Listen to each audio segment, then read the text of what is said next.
सभी विद्यार्थियों को मेरा नमस्कार। आज हम हिंदी लोक भारती दूसरी इकाई में जो पहली कविता है बरसहि जलद गोस्वामी तुलसीदास लिखित यह कविता इस वीडियो में पढ़ने वाले हैं।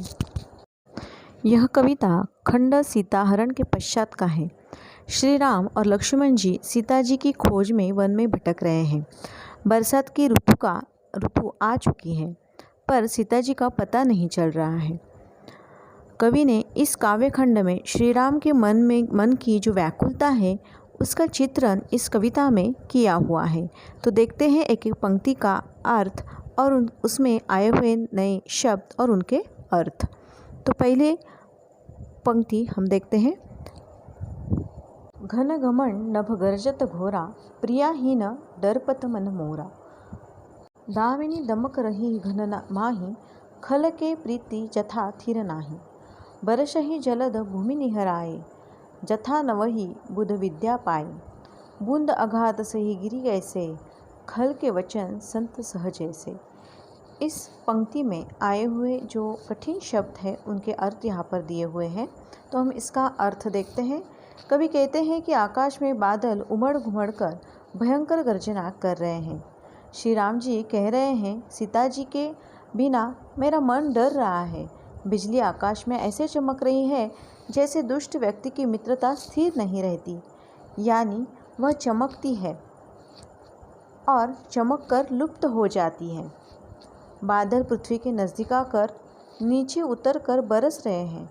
ठीक उसी प्रकार जैसे विद्वान व्यक्ति विद्या प्राप्त कर विनम्र हो जाते हैं। बूंदों की चोट पहाड़ों पर पड़ रही है। पहाड़ बूंदों के प्रहार को इस प्रकार शांत घाव से सह रहे हैं जैसे संत पुरुष दुष्टों के कटु वचनों को सह लेते हैं। अगली पंक्तियाँ देखिए। शुद्र नदी भरी चली तोराई, जस थोरे यु घन खल इतराई। भूमि परत बा ढाबर पानी, जनु जीव ही माया लपटानी। सिमटी सिमटी जल भरी तलावा, जीमी सद्गुण सज्जन पही आवा। सरिता जल जल निधि महु जाई, होई अचल जिमी जीव हर पाई। देखिए इसका अर्थ, छोटी नदियाँ वर्षा के जल से भरकर अपने किनारों को तोड़ती हुई आगे बढ़ती जा रही है। जैसे मामूली धन पाकर भी दुष्ट लोग इतराने लगते हैं। पृथ्वी पर गिरते ही पानी गंदा हो जाता है, मानो प्राणी से माया लिपट गई हो। वर्षा का पानी एकत्र होकर तालाबों में भर रहा है। जैसे एक एक का सद्गुण सज्जन व्यक्ति के पास चले आते हैं। नदी का पानी समुद्र में जाकर उसी प्रकार स्थिर हो जाता है जिस प्रकार जीव हरि ईश्वर को प्राप्त कर अचल हो जाता है। हरित भूमि तृण संकुल, समुझी परही नहीं पंथ। जीमी पाखंड विमाद ते, लुप्त हुई सदग्रंथ। अर्थ देखते हैं इसका। पृथ्वी घास से परिपूर्ण होकर हरी-भरी हो गई है, जिससे रास्तों का पता नहीं चलता है। यह दृश्य ऐसा लगता है जैसे पाखंडों के पाखंड को मत के प्रचार जैसे सदग्रंथ लुप्त हो जाते हैं।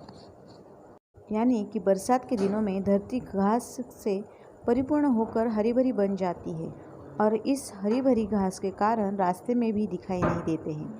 यह रास्ते भी उसी तरह समझ में नहीं आते जैसे किसी ढोंगी व्यक्ति के पाखंड भरे विचार के प्रचार से अच्छे ग्रंथ गायब हो जाते हैं।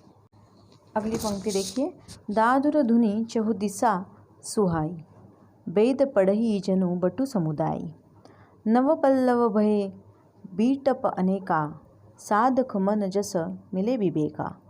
अर्क जवास पात बिन्नु भयु, जस सुराज कल उद्यम गयु।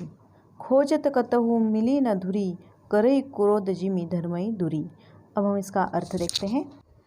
कवि कहते हैं कि वर्षा काल में चारों दिशाओं में मेंढकों की ध्वनि सुनाई देती है, मानो विद्यार्थियों का समूह वेद पाठ कर रहा हो। अनेक वृक्षों में नई नई कोंपलें आ गई हैं, जिससे वे ऐसे हरे भरे सुशोभित हो गए हैं जैसे साधना करने वाले किसी व्यक्ति का मन ज्ञान प्राप्त करने पर प्रफुल्लित हो जाते हैं। और बरसात के दिनों में मंदार और जवासा के पत्तों से रहित हो गए हैं। उन्हें देखकर ऐसा लगता है मानो अच्छे शासक के राज्य में दुष्टों का धंधा चल जाता रहा हो। धूल खोजने पर भी कहीं नहीं मिलती है। जैसे क्रोध धर्म को दूर करता देता है, उसी तरह वर्षा ने धूल को नष्ट कर दिया है। अगली पंक्ति देखिए। शशि संपन्न सोह मही कैसी, उपकारी कई संपत्ति जैसी। निशितम घन खोदे तु बिराजा, जनु दम्भिन कर मिला समाजा। कृषि निरावही चतुर किसाना, जिम बुध तजहि मोहम्मद माना। देखिए त चक्र बाग खगनाही, कलही पाई जिमि धर्म पराही। अब हम इसका अर्थ देखते हैं। अनाज से युक्त पृथ्वी कुछ इस प्रकार शोभायमान हो रही है जैसे उपकार करने वाले व्यक्ति शोभायमान होते हैं। रात के अंधकार में जुगनू चारों ओर दिखाई दे रहे हैं। उन्हें देखकर ऐसे लगता है जैसे घमंडियों का समूह एकत्र हो गया है। चतुर किसान अपनी फसलों की निराई कर रहे हैं, अपनी फसल से घास फूस निकाल कर फेंक रहे हैं। इसे देखकर ऐसा लगता है जैसे विद्वान लोग मोह मद माया का त्याग कर रहे हैं। बरसात के दिनों में चक्रवाक पक्षी कहीं नहीं दिखाई दे रहे हैं। इसे ऐसा लग रहा है जैसे कलयुग में धर्म पलायन कर रहा है। यह पृथ्वी अनेक प्रकार के जीवों से भरी पड़ी है। यह उसी तरह शोभायमान हो रही है जैसे अच्छे राजा के राज्य में प्रजा की वृद्धि विकास हो जाता है। यहाँ वहाँ अनेक राही थक कर इस तरह ठहरे हुए हैं जैसे मनुष्य को ज्ञान प्राप्त होने पर इंद्रियों शिथिल हो जाते हैं और विषयों की ओर जाना छोड़ देती है। हम अगले पंक्ति देखते हैं। कबहु प्रबल बह मारुत जहतः मेघ बिलाही, जिमि कपुत के उपजे कुल सधर्म नसाही। कबहु दिवस मही निबिड़तम, कबहु क प्रकट पतंग। बिन से उपजई ज्ञान जिमि, पाई कुसंग सुसंग। अब हम इस पंक्ति का अर्थ देखते हैं। कभी कभी वायु बहुत तेज गति से चलने लगता है, इससे बादल यहाँ वहाँ गायब हो जाते हैं। यह दृश्य उस प्रकार लगता है जैसे परिवार के कुपुत्र के उत्पन्न होने से कुल के उत्तम धर्म नष्ट हो जाते हैं। कभी बादलों के कारण दिन में घोर अंधकार हो जाता है और कभी सूर्य प्रकट हो जाता है। तब लगता है जैसे बुरी संगति पाकर ज्ञान नष्ट हो गया हो और अच्छी संगति पाकर ज्ञान उत्पन्न हो गया हो।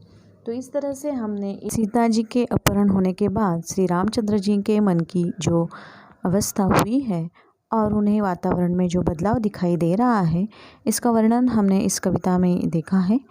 आपको अगर ये वीडियो अच्छा लगा तो ज़रूर लाइक कीजिए, सब्सक्राइब कीजिए और इसका भावार्थ अपने कॉपी में लिखना मत भूलिए। धन्यवाद।